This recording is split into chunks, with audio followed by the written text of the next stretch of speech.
Due to the inclement weather here in Texas, we will be bypassing the Bobby Hemmett intro and just have a little fun in the snow today.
Right, so I got what men were saying. Men use the ranking system, and a lot of men do. It's kind of like it's like a peek into the locker room type deal, right? But men, we've known that men use the ranking system. Yeah, for but many one years. man's 10 can be another man's 5. Yeah, because you see what I'm saying? Because men have preferences too. Yeah. All men don't like the same type of woman either. So I was watching this video this morning. These two sisters I'm subscribed to. The channel is called Convos with Kara and Danielle, right? Good channel. These sisters have a very unbiased opinion on topics that a lot of brothers cover, right? Anyway, they had a recent video where they were talking about the whole scale thing, how men rate women 0 to 10, and that whole spiel. And after watching that video, I was thinking to myself, I said, there are a lot of guys that are unaware that there are two scales, right? Of course, there's the universal scale that everyone can relate to, but some guys are unaware or don't have the confidence, rather, to understand that they should also have their own scale.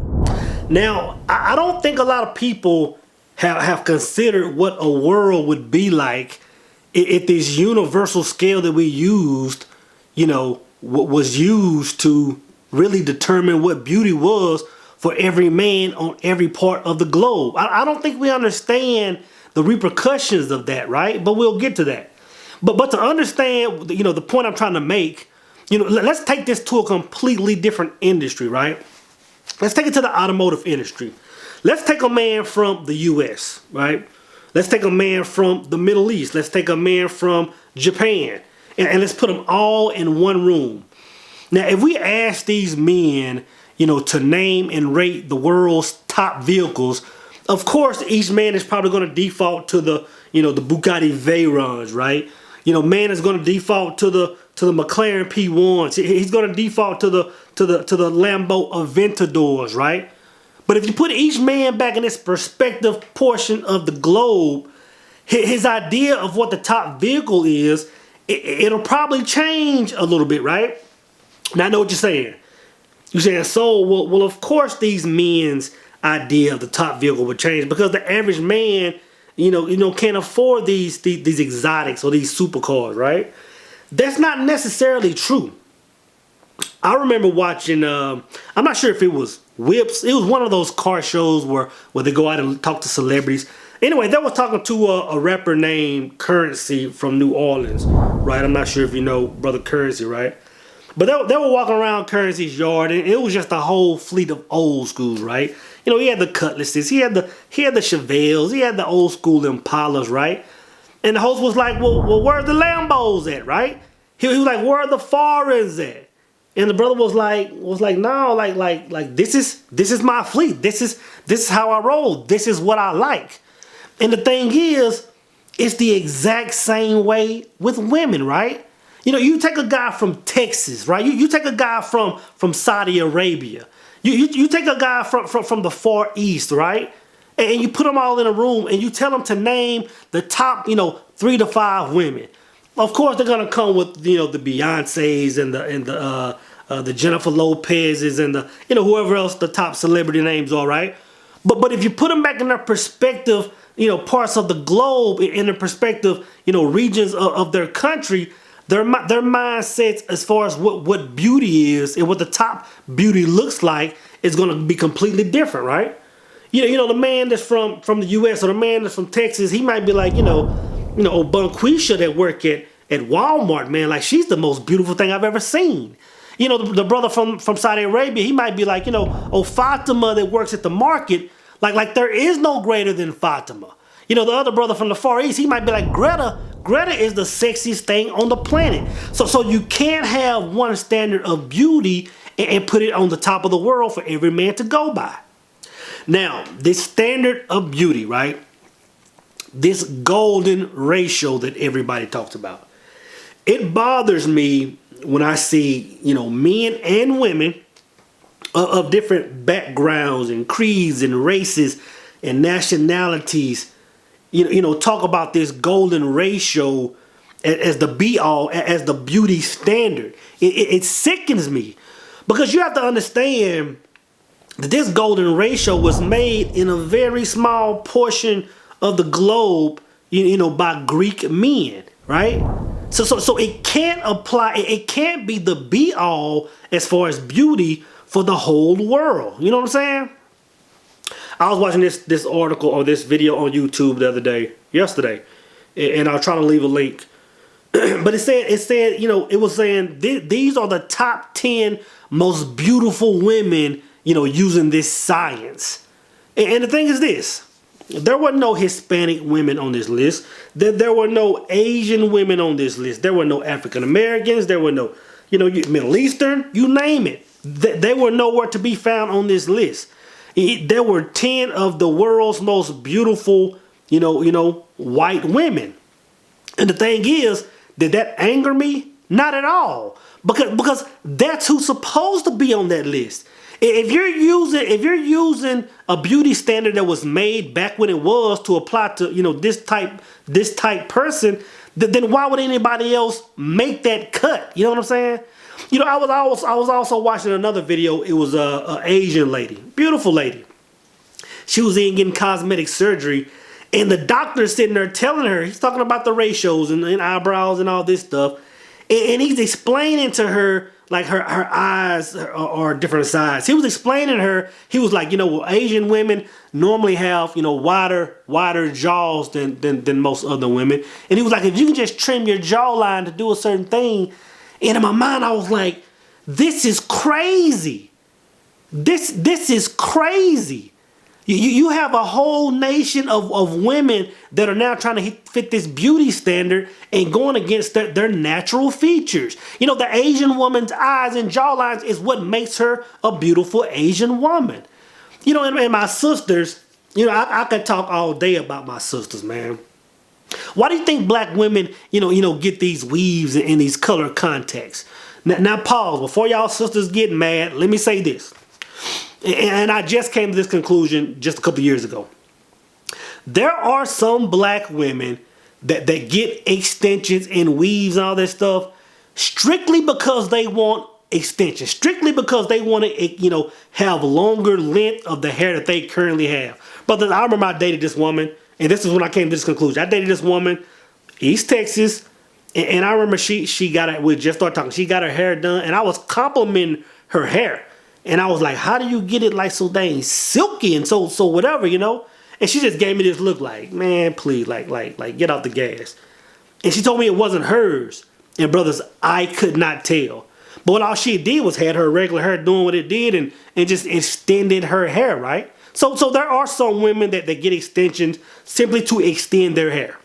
But there are also some women that get these weaves and lace fronts and quick gel job, whatever they do, because they simply hate themselves. There are some women of a variety of races that get their eyes colored a different color because they hate themselves. And me being a black man, of course I'm going to look at the sister different, right? But this is how I view the black woman, right? You take a black woman and take 3 or 4 of any other races of women, right? It doesn't matter. And you put them all together. Let's say you take all these women to a car lot, and all of them are getting the exact same car. Let's call this car lot, Planet Earth Motorsports, right? And you drop these women off and they all just run to their respective cars, whichever ones they like, and they're kind of sizing it up, right? So they all come back and they're all looking at the vehicles, and they notice that all the vehicles are the exact same, except the black woman's vehicle has a sunroof in it. And since all the other vehicles don't have a sunroof in it, all the women are laughing at her, saying, the black woman has a sunroof on her car. The black woman feels some kind of way, so what does she do? She closes the roof up. She don't want anybody to see it. Matter of fact, she goes and gets a rag top put on her car just so you don't know the sunroof is even there, right? See, when I think about the black woman, that's how I see her in this world, man. You know, people have made, I don't know how they did it, but somehow people have made the black woman hate her hair when her hair does something that no one else's does. I mean, think about how crazy that it is. They, you know, for years back when I was young, they made the black woman feel like crap because her lips looked a certain way, because her waistline was thin and her ass was on swole. But now if you look around, man, you see women of different races, you know, getting tan skin, getting lip injections, getting these, you know, butt jobs and all this stuff. And it's not just black women. It's women of all races have beautiful features that other women, you know, want to be like, right?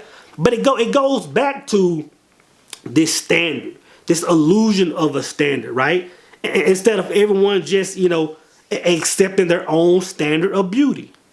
Now, my whole point of making this video was not to talk about weaves and black women and different features of different women. My whole point of making this video is for us, brothers. It's because it's imperative that a man understand that there is this universal, you know, standard of beauty that everybody kind of, you know, ties to. But it's important that a man is comfortable enough with himself. It's important that a man is confident enough. It's important that a man is into his own things enough to understand that he's going to like something completely different, right? Because this is what I see a lot of guys do, and this is what I've done in my life. You meet a young woman, y'all vibe, and you like her. Instantly, of course, a man wants a beautiful woman, but instantly you're measuring her up with this universal standard, and not necessarily just with the universal standard, but how she's going to be viewed by other people according to this universal standard. Instead of you just getting with someone that you're really vibing with, right? I'm gonna tell you this, guys. I've dated fair-skinned women, you know, with long, straight hair. You know, I've dated women with thin waists and fat asses. I've dated, you know, fitness chicks that were personal trainers. I've dated some 6 foot tall plus, you know, BBWs. I've dated a variety of women, guys. But I can tell you this: when it comes to a woman that I'm attracted to, a woman that you know, every time she walks by me, man, it just puts me in an energy, you know, this sexual energy. Guys, I'm telling you, this woman, you know, as far as this universal standard, she's not even close to what this universal standard is calling a 10. Because you got to understand, you know, a guy that lives in another part of the country, matter of fact, you got to understand that a guy that lives in California is going to like a different thing that a man like myself that lives in Texas is going to like. The guy that lives in Georgia, the guy that lives in Maine, we're all going to like a different thing. So guys, it's imperative that when you go out here and you're choosing a woman, especially if it's for the long haul, guys, you must be confident in yourselves to pick a woman you like, because I'm telling you, the last thing you want to do is get with a woman that's fine in this universal standard, but can't keep you interested for nothing.